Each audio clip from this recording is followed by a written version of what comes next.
네. 네, 저 오늘 동두천 난민 그리고 활동가라는 주제로 내용을 준비해 왔는데요. 난센 포럼에는 난민 공동체와 설립 과정에서 나타나는 문제들과 가능성들이라는 이름으로 소개가 되었어요. 어,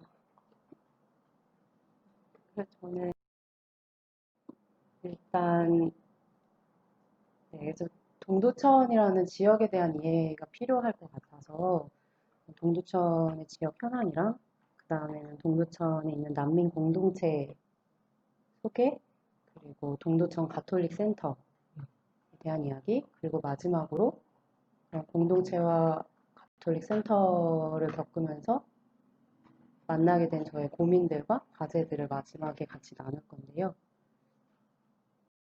일단 동두천 지역 현황은 뭐 모두 아시겠지만 동두천이 어디에 있는지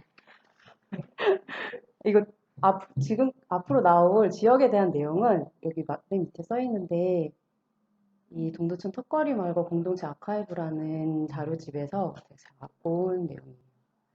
동두천은 일단 8개의 행정도로 있는데 제가 만나는 이주민 난민분들이 다 퍼져서 계시는데 저희 센터가 설립된 곳은 이 보산동에 있고 그리고 이따가 통계도 보겠지만 많은 난민 신청자분들이 보산동에 집중적으로 모여 살고 계십니다.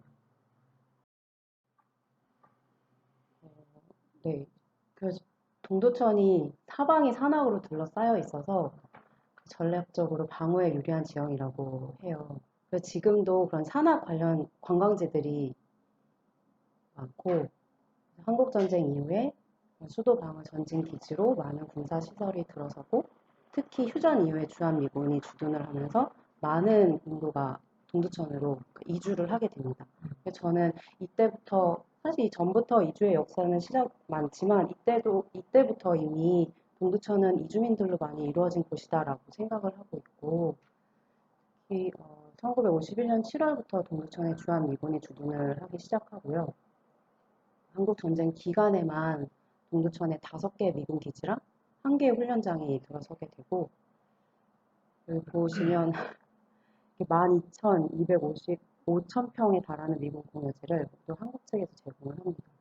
그래서 동두천시 전체 면적의 42%가 미군 공여지예요. 당연히 주한미군이 이제 주둔하면서 동두천의 시가지도 새롭게 재편되기 시작되고 근데 50년대에서 70년대까지 미국 관련 산업으로 돈두천이라고 불릴 정도로 지금 경제 호황기를 이루었대요. 그래서 당시 이 지역에서 벌어들인 외화만 한국 총 수출액의 1%를 상회하는 정도로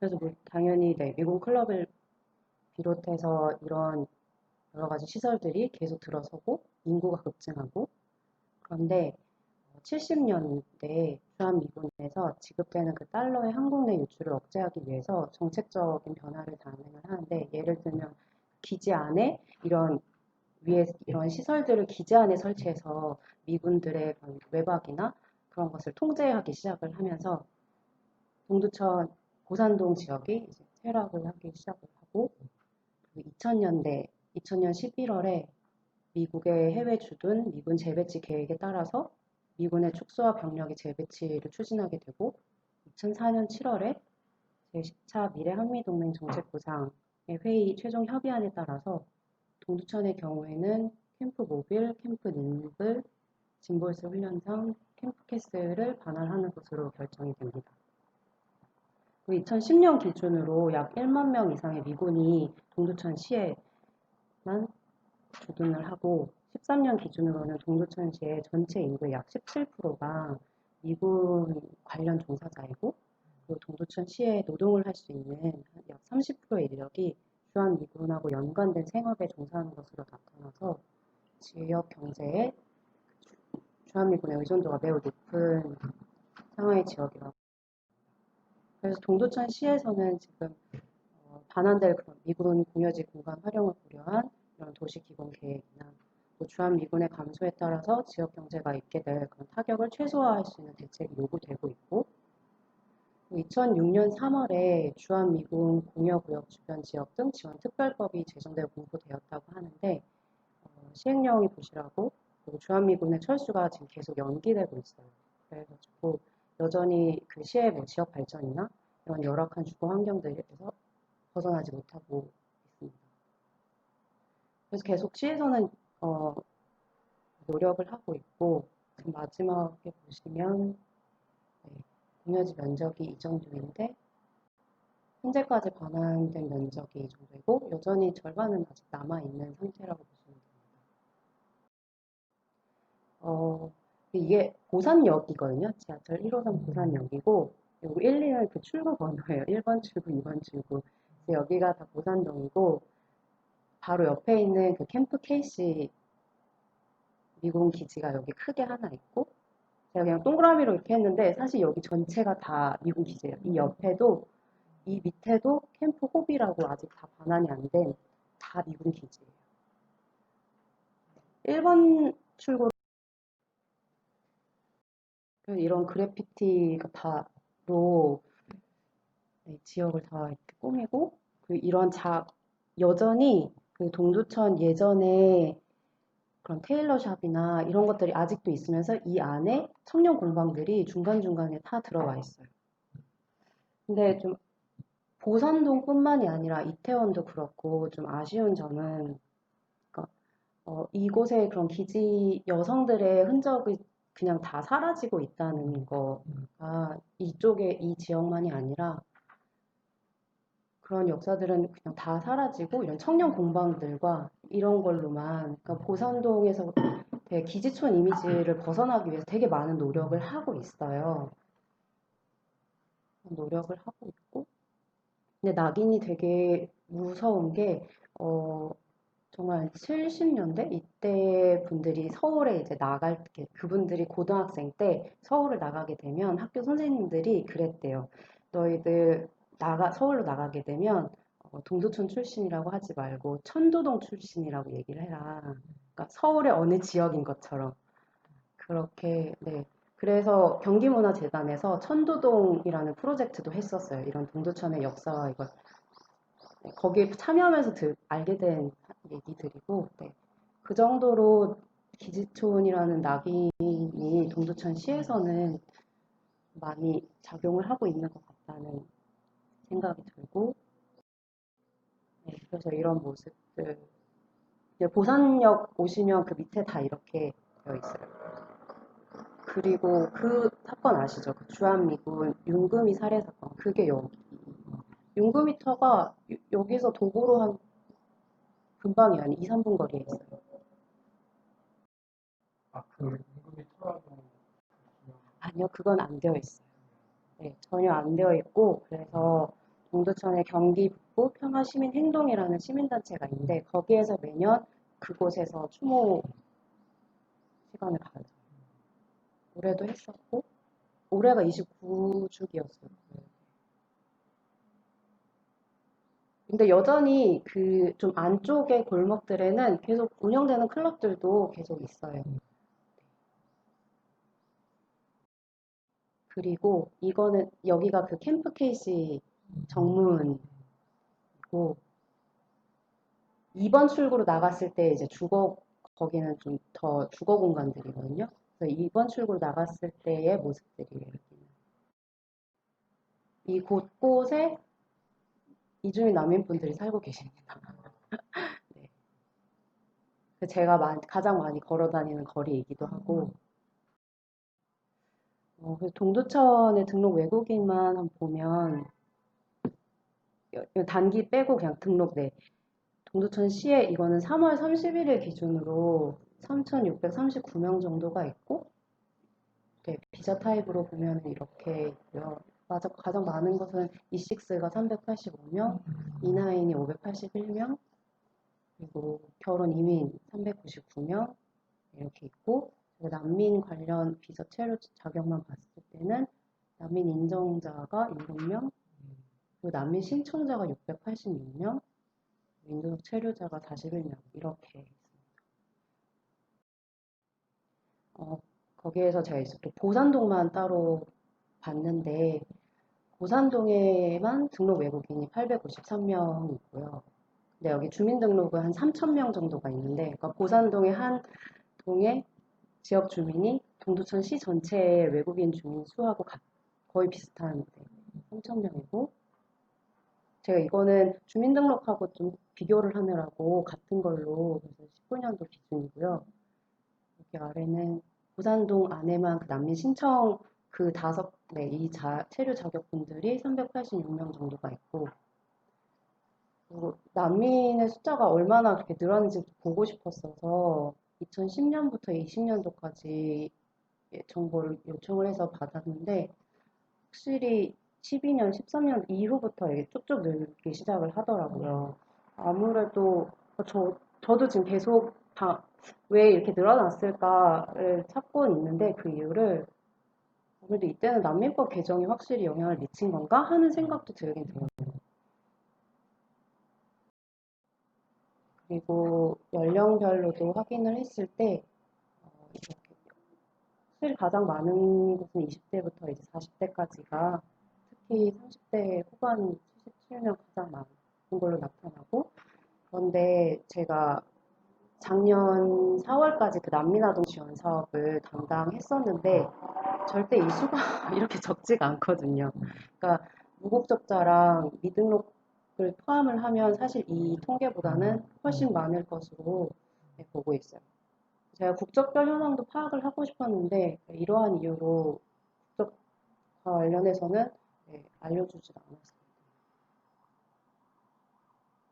시간상으로는 어느 쪽이죠?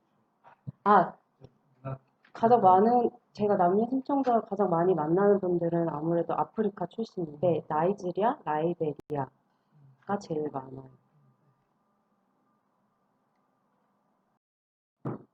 그리고 공동체의 설명을 지금 제가 알고 있는 제가 모르는 공동체도 더 있을 수도 있고 세 개의 공동체를 소개를 할 건데요. 첫 번째는 비아프라 공동체이고 비아프라 공동체 많이 아시겠지만 네, 나이지리아로부터 분리 독립을 위해서 투쟁하는 분들이고 네, 99년도에 이렇게 단체가 설립돼서 비아프라 본격적인 독립운동이 시작이 되고 한국에는 14년도에 한국 지부가 생기고 그 본부가 지금 동두천에 있습니다. 전에는 본부가 안산에 있었는데 이번에 옮겨졌어요. 동두천으로. 그래서 동두천하고 안산 외에도 광주, 파주, 송탄 이렇게 5개 구역에 비아프라 공동체들이 있고요. 그러니까 전국에 있지만 지부, 사무소 이렇게 네, 5군데에 있다고 보시면 됩니다. 한국 국내에는 이 비아프라 등록 인원이 한 100명 정도 있고 그중에 다 50명 정도가 동두천에 거주하시는 분들이고 이 모습 비아프라 분들 여기 동두천 성당이거든요. 성당 앞에서 찍은 비아프라 분들의 모습입니다.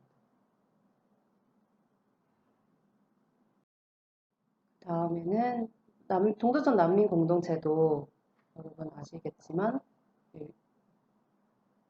2016년도에 만들어졌고 동두천 내에 난민 가정 자녀들을 둔 부모님들이 서로 우리는 아니더라도 여기서 태어난 우리 아이들은 여기서 지낼 수 있어야 되는 거 아니냐 그러면서 그걸 요구하기 위해서 모이기 시작을 한 공동체입니다. 처음엔 그렇게 모이기 시작했는데 서로 서로가 이렇게 돕기도 하고 네, 집회 때도 몇 차례 오셔서 발언도 하시고 여기 공동체 소속분들이 있었고요. 음, 또 동두천 난민 공동체 안에서는 서로 회비도 근데 최근에는 비아프라도 그렇고 코로나 때문에 거의 공동체 모임을 갖는 게 어려움을 갖고 있는데 예전에 그래도 작년까지만 해도 이분들이 회비도 모아서 서로 아이가 태어난 가정에 분유를 서로 지원을 하기도 하고 그리고 만약에 어려움이 있으면 뭐 엑소더스를 연계를 한다거나 뭐 그렇게 이 동두천 난민공동체는 다양한, 다 드셨는데, 네, 그 여기는 되게 여기는 다 섞여 있어요. 국가가 다양하게 라이베리아, 나이지리아, 가나, 토고 다양하게 관련되어 있고, 네, 다양한 분들. 그래서 여기 동두천 난민 공동체도 한 80명 정도 있고요. 요거는 회의하는 모습이에요. 사진들도 있는데 제가. 아, 그리고 여기는 가장 최근에 생긴 공동체인데 이타다라고 작년 말에 생겼어요. 처음에는 아프리카 동부, 이게 또 아프리카 대륙 안에서도 서부, 동부, 남부 다 그 문화와 이런 게 많이 다르더라고요. 동부 분들 중심으로 아프리카 동부 공동체를 이렇게 처음에는 조직을 하려고 했었는데 저도 이 과정은 자세히 모르지만 마지막에는 아프리카의 그런 문화를 알리는 춤, 노래, 뭐 악기 이런 걸 알리는 공동체로 이타다라고 만들어졌더라고요. 그래서 전통 공연도 하고 그런 문화 워크숍 진행을 계획하고 있는 그래서 공연을 할 기회가 있으면 연결을 해달라고 하셨는데 코로나가 터지면서 아무 데도 연결을 못 해드렸어요. 이렇게 있습니다. 요거는 작년 공동체 모임에 있는데, 네, 이거는 작년에, 아니, 2018년도 벌써 2년 전인데, 이건 다른 공동체의 이야기는 아니고, 아까 두 번째로 소개해드린 동두천 난민 공동체가 겪었던 일인데, 네, 그 공동체를 전담으로 담당하는 개인 활동가가 있었어요. 활동가하고 공동체하고 몇 가지 갈등이 있었는데, 공동체 설립자에 대한 가 누구이냐, 뭐 이런 거랑, 활동가의 구성원을 향한 그런 태도, 그리고 공동체를 운영하는 데 있어서 문제점, 이런 것들의 갈등이 좀 생겼었고, 이게 그래서 이 갈등이 한 2018년도 4월, 5월부터 시작이 되었는데, 그러니까 18년도 초부터 시작이 되긴 했지만, 그런 불만들이 계속 나오는 것은 한 5월부터 시작되다가, 그러면서 중간에 과정이 있었고, 또 12월에 마무리가 되는데, 이걸 통해서 공동체 분들도 많이 서로 상처를 받았고, 또 공동체가 분열이 되기도 하고, 이런 경험도 겪고, 그런데 또 공동체가 성장하는 기회가 되기도 합니다. 우리가 스스로 일어나야 한다. 너무 의존해서는 안 된다. 이런 기회가 되기도 하고요.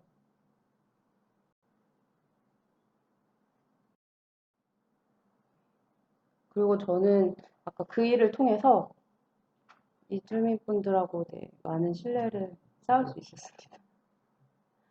그리고 이제 두 번째로 설명드릴 것은 동두천 가톨릭 센터인데요. 여기 천주교 의정부 교구에서 천주교 의정부 교구의 사회사무국 안에 여러 위원회가 있는데 그 중에 지역아동사목위원회하고 이주사목위원회가 같이 이 센터를 설립하게 되는데 1층은 지역아동사목위원회에서 운영하는 아동 공부방, 초중고생을 위한 아동 공부방이고 그리고 2층이 의정부 엑소더스 보산 사무실, 근데 저희는 평화공간이라고 부르기도 했고요. 그래서 19년도 8월 29일에 축복식을 갖고 9월에 개소할 예정이었는데 일부 반대하는 주민들로 인해서 개소가 미뤄지게 됩니다. 그때 당시에 앞집과 옆집에 걸려 있었던 그런 현수막인데요. 어, 가톨릭 그때는 가톨릭 난민센터였고 가톨릭 난민센터 즉각 중단하라. 주민 동의 없는 난민센터 설치 결사 반대. 국제 난민 살리려다 보산동 주민 다 죽이냐 뭐 이런. 그러면서 난민센터 설치 반대 보산동 주민위원회가 꾸려져요 여기에. 그래서 그 위원회 이런 받고, 그리고 4월 20날에는 이 설치 반대하는 보산동 주민위원회 집회도 열리게 되고, 그때 이분들이 메시지와 그런 이야기가 있는데, 여긴 어차피 모두 다 이게 좀 작게 보이긴 하는데 팩트 체크는 하지 않겠습니다. 어차피 다 아실 거고. 네. 근데 여기서 한 가지 제가 너무 화가 났던 거는, 여기 13번에, 사실 다 화가 나는 부분들이긴 해요. 다 화가 나지만 13번이 어떤 범죄자인지도 모르는 난민 맘껏 활보하고 선량한 주민은 불안에 숨어 지낸다. 이런 말이 있는데, 제가 이 부분은 정말 너무 확인을 하고 싶어서 이거를 확인을 했었어요. 그랬더니 2019년 동두천 시의 전체 범죄 발생 현황이 한 3,181건이 있었고, 19년도에 외국인 범죄 현황, 거기에서는 불법 체류자라고 나오고, 불법 체류자가 특별법 위반이 2명이고, 그러니까 국적은 나이지리아, 필리핀, 그리고 그 범죄 유형은 출입국 관리법하고 교통사범이었고, 형법 위반은 7명이 있었고, 네, 국가는 이러합니다. 그리고 범죄 유형도 이렇고, 이게 불법 체류자의 현황이고, 체류 외국인을 보면 특별법 위반이 40명이고, 그 중에 미국이 11명, 다음에 이 옆에 숫자가 그 수거든요. 그 다음에는 이렇게, 그리고 여기 뒤에가 그 범죄 유형이 이렇게 나오고요. 형법 위반이 63명, 이것도 미국 22명, 중국에서 15명, 그 다음에 나이지리아 4명, 그리고 라이베리아, 뭐 시리아 2명, 여기는 다 1명씩. 범죄 유형은 또 이러합니다. 저는 주민분들이 다 깜댕이들이 범죄를 저지른다라고 이야기하는 부분에서 너무 이거는 확인을 하고 싶다 해서 본 거거든요. 뭐 사실은 그렇지 않다는 걸 좀 확인을 하고 싶었고,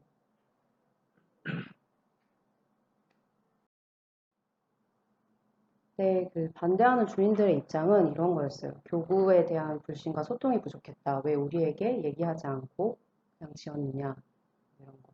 그리고 난민센터라는 명칭에 대한 거부감, 그리고 이로 인한 미등록의 주민이 증가될 것이다 라는 거에 우려, 그리고 자신들의 재산권 침해 우려, 땅값 떨어질 거다, 지역이 슬럼화된다, 그리고 치안 불안에 대한 우려.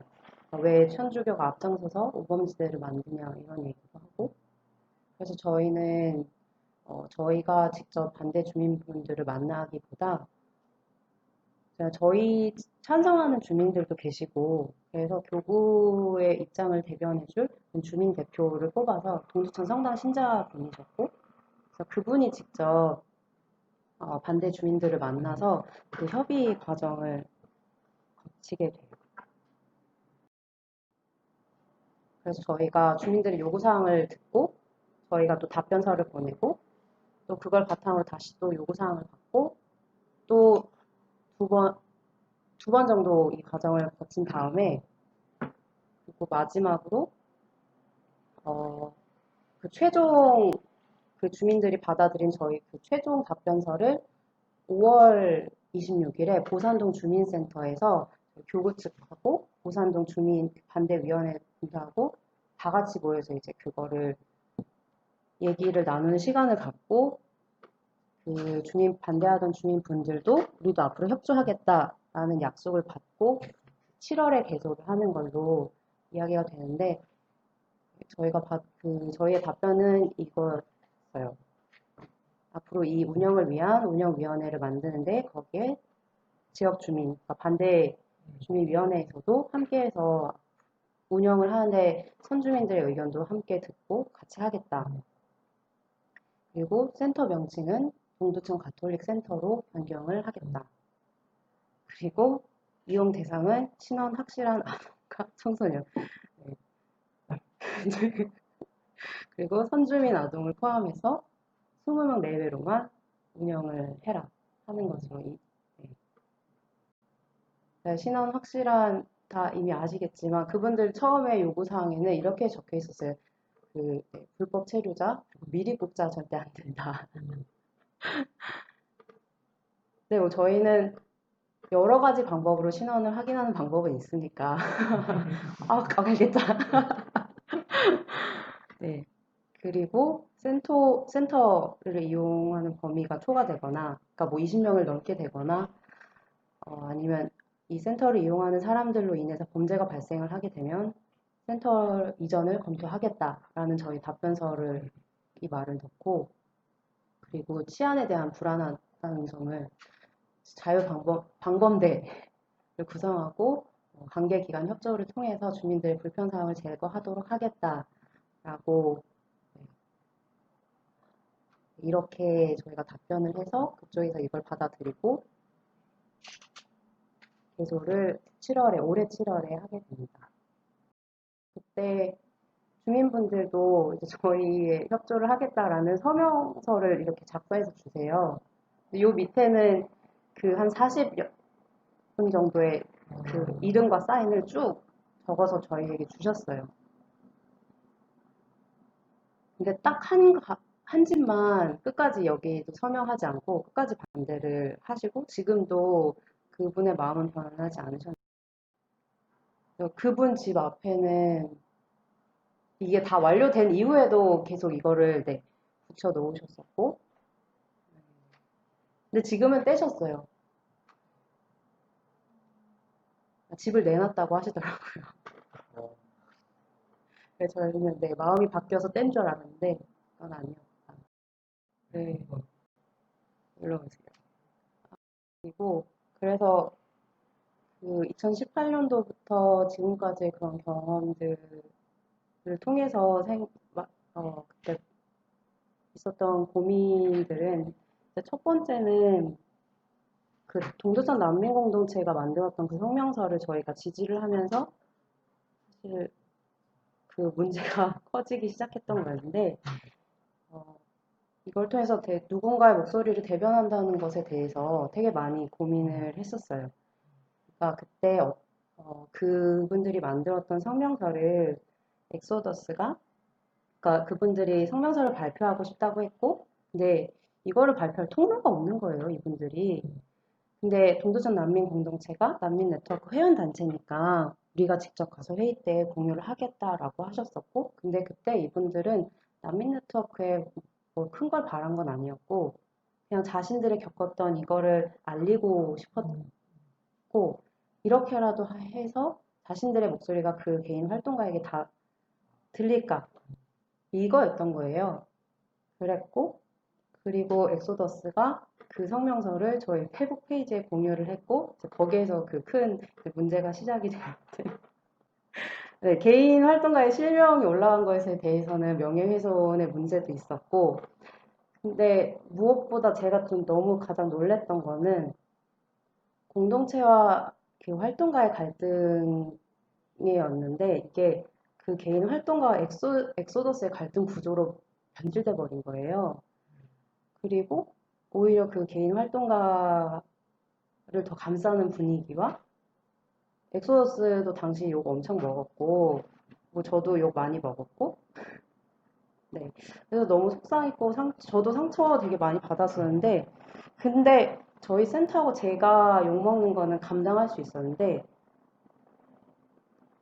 저희 때문에 난민이 사라져 버린 거예요. 그 모든 목소리에서 거기에서 너무 아니, 또 심지어 더 심하게는 그 난민 공동체도 욕을 먹고. 근데 그 중에 그들을 욕하는 사람들 중에는 난민 공동체를 직접 만나거나 그들의 목소리를 직접 들어본 사람도 없는데 그런 사람들이 그렇게 행동을 했다는 거고, 그래가지고 그런 경험을 통해서 요 고민들이 나오게 되었어요. 어,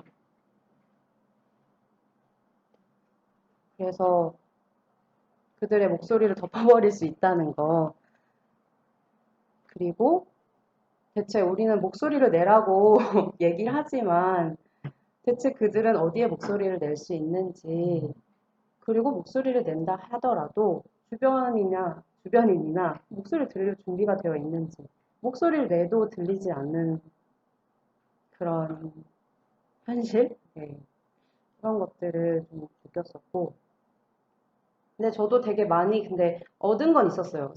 같이 상처 엄청 받았는데 되게 그 난민 공동체와 함께 그런 두터운 신뢰를 서로가 갖게 되었고, 그래서 이분들도 뭐 그때 제가 뭐지? 아무튼 명예훼손을 고소한다 막 이런 얘기 있었는데 하진 않았어요. 그거 네, 당하진 않았는데 아무튼 이 소식을 난민분들도 들으시고 근데 그분들이 걱정하지 말라고 우리가 너의 증인이 되어줄 테니 걱정하지 말라고 했을 때 너무 감사하면서 되게 죄송했어요. 그리고 또 동두천 가톨릭센터 설립 과정에서의 고민도 제가 두 가지 착각을 했었는데 동두천이 이주의 역사가 매우 길고 저도 이제 5년 지금 6년 채였거든요 활동하면서 5년을 거의 의정부에서 동두천을 왔다 갔다 하고 동두천 가정 방문하면서 그렇게 활동을 하면서 지켜봤을 때 동두천이라는 지역이 그래도 이주민에 대한 열린 공간이라고 생각을 했는데 그게 되게 큰 착각이자 실수였고 왜냐하면 말씀드린 대로 이곳에 정착하신 분들은 비지로 인해서 많은 분들이 경제적인 이유로 왔던 분들이었는데 그리고 그분들 이주민이 이제 선주민이 된 거였는데 미군들이 빠지면서 또 같은 이유로 이분들은 같은 경제적인 이유로 이주민 난민을 받아들였던 거예요. 좋아서가 아니라. 그러니까 미군들에게 내줬던 예를 들면은 뭐 이런 월세들을 받는 것도 힘들어지니까 이주민 난민이라도 받아서 자신들도 생계를 유지를 해야 했던 거고 그리고 다른 한 가지 착각은 어, 팩트나 숫자를 보여주면 설득이 될 거라고 생각했어요. 그런데 아니더라고요. 뭐 아무리 그런 거를 보여줘도 그들의 반대하는 사람들의 눈에는 보이지도 않고 들리지도 않고 어떻게 해야 될지 모르겠어요. 그리고 두 번째 네, 했던 고민은 센터를 설립하는 그때 시작부터 이주민, 선주민 다 같이 함께 했다면 어땠을까? 모두의 이야기를 들으면서 진행을 했다면 어땠을까? 그랬다면 지금 세울 수는 있었을까 하는 생각은 드는데, 그래도 시간이 걸리더라도 함께 세운 공간은 어땠을까? 그랬다면 그러한 과정에서 그 가짜뉴스가 아까 말씀드렸죠. 제주 예멘 난민들이 이곳에 몰려올 것이다. 그런 가짜뉴스가 동두천시 그 보산동 주민들 안에 많이 퍼졌었거든요. 여기는 어, 난민 한 700명 정도가 들어올 수용시설이고 여기는 다 숙박도 가능하고 식사도 제공한다더라 난민들에게. 그래서 전국의 난민이 모일 것이다. 이런 말들도 있었는데 만약에 함께 했더라면 그런 함께하는 과정에서 그런 부분들은 되게 없을 수 있었던 설명이 되고 이해할 수 있었고 그런 거는 막을 수 있는 과정이 아니었을까라는 생각도 했고 그리고 그리고 세 번째는 저희가 저희 교구를 대표로 주민 대표를 내세웠지만 이분이 사실은 그러니까 온전하게 이주민의 인권, 뭐 난민을 위해서 하셨다기보다 종교적인 이유가 더 컸어요. 종교적인 이유가 더 컸고 그래서 그 반대 주민들하고의 그런 설득의 과정에서 어, 저희의 언어로 설득된 건 아니에요. 설득되진 않았고, 그래서 결국에는 그 반대하는 주민들의 언어와 요구사항을 저희가 받아들여서 진행이 되었고, 그러니까 그래서 합의를 이끌어냈을 수도 있다고 생각을 하는데, 안 그랬으면 또 개선을 못했을 수도 있고, 근데 결국엔 이런 걸 하려면 주류의 언어를 택해야 하는가, 그 언어로 우리는 말을 해야 되는가, 이런 고민도 많았었고, 되게 끊임없이 우리는 우리의 언어를 만들어내야 된다고 얘기를 하는데, 아, 현정의 언어가 들리는 게 너무 어렵다라는 생각을 했고, 그리고 마지막 이 센터 설립 과정 속에서 대체 난민은 어디에 있었는가, 그냥 너무 천주교회와 보산동 선주민만 있었던 거예요. 그 모든 협의 과정 자체도. 사실 이 센터가 개소되는 거에 되게 난민분들도 많이 기대를 하셨었거든요. 그 사랑방 공간도 공동체 그 모임으로 사용하기도 하고 그런 것도 같이 얘기를 했었는데 그 위원회에도 난민분들은 없어요. 물론 제안을 안 한 건 아니었지만 어, 그런 고민들이 있었어요. 그래서 제가 갖고 있는 과제는 그 동두천이라는 지역의 특수성 안에서 분명히 저는 이제 보긴 봤거든요. 이주민, 난민, 손주민 이분 같이 함께하는 그런 모습들도 봤고 서로 이주 저는 심지어 난민분이 어떤 할머니께 쌀이랑 치킨을 챙겨 드리는데 그런 모습도 있고 달라고 하면은 이제 나눠주기도 하고 그리고 가정 방문하면서 집에 있을 때 옆집 아주머니가 오셔서 뭐 음식을 주고 가신다거나 그런 모습들도 전 분명히 봤기 때문에 이 동두천이 되게 오랜 시간 동안 서로가 어떻게 부대껴 왔을까 이게 너무 보고 싶고 궁금하고 또 저는 지금 이제 한국 전체가 동두천인 지금 동두천에서 이주인권 운동의 그런 대안이나 희망을 찾을 수 있지 않을까 아니면 만들어갈 수 있지 않을까라는 생각을 하고 있습니다. 그래서 올해 공부를 시작한 이유도 있어요. 이런 거를 좀 더 공부를 하고 찾아가기 위해서 공부를 시작한 이유도 있습니다. 그리고 네, 이것도 저의 과제인데 이 마지막 슬라이드거든요. 이게 제 과제인데 차이와 함께 살아가는 것을 계속 고민하고 있고 그리고 오늘 발표를 하면서 지금 계속 마음에 두고 발표를 한 거는 이거예요. 미화하지 않고 그 있는 그대로만 표현하기. 그러니까 한편으로는 너무 불쌍한 사람으로만 보기도 하는데 한편으로는 아, 이들은 멋진 사람들이야. 이런 어려움 속에서도 열심히 살고 있어. 희망을 잃지 않고. 이렇게도 자꾸 표현을 하는 것도 많거든요. 그래서 좀 그것도 하지 않으면서 있는 그대로 표현하려고 하고 그리고 좀 일상에서 힘이 되는 제가 되었으면 좋겠다는. 확실히 평화 공간이 주거 공간 안에 있으니까 딱 상담만 하러 오기보다 그냥 어제 힘들었던 이야기도 풀 곳이 없으니까 네, 그거를 그냥 오셔서 얘기를 하고 가시는 분들도 생기고 그러니까 일상에서 힘이 있어야 내일을 이어갈 수 있다고 생각하거든요. 뭐큰 난민 인정을 받는다는 뭐 이런 큰 힘이 아니라 그것까지 가기 위해서의 그냥 일상에서 계속 힘이 되는 그런 거랑 그리고 성명서 때부터도 계속 해왔던 고민이지만 뭐 그전에도 활동가로 있으면서 난민과 활동가의 권력 관계에 대해서도 되게 많이 고민을 하고 있고 특히 요즘에 제가 좀 많이 유혹이 있는 게 한 5년, 6년 활동을 하고 이분들 공동체 분들도 한 16년도, 15년도 올해 알게 된 분들은 14년도부터 알았고 많이 알게 되니까 어, 되게 유혹이 많아요. 그러니까 유- 어떤 유혹이었지? 생각이 안 나. 어,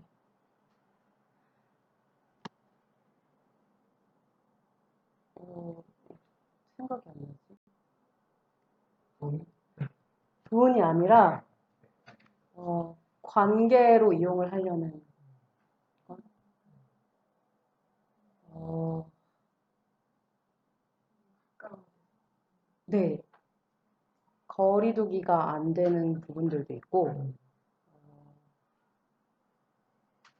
그, 제가 예를 들면 지금 속해 있는 단체를 그만두지 못하는 이유 중 하나가 엑소더스에서 벗어난 강슬기와 남미 이분들 내가 관계를 유지할 수 있을까라는 두려움도 있고, 네, 네. 내가 이용을 하진 않을까. 이제 너무 가까워지니까 그런 것도 계속 내려놓으려고 노력을 하고 있어요. 안 되면은 뭐 그만둬야죠. 네. 그 이게 저희 과제예요.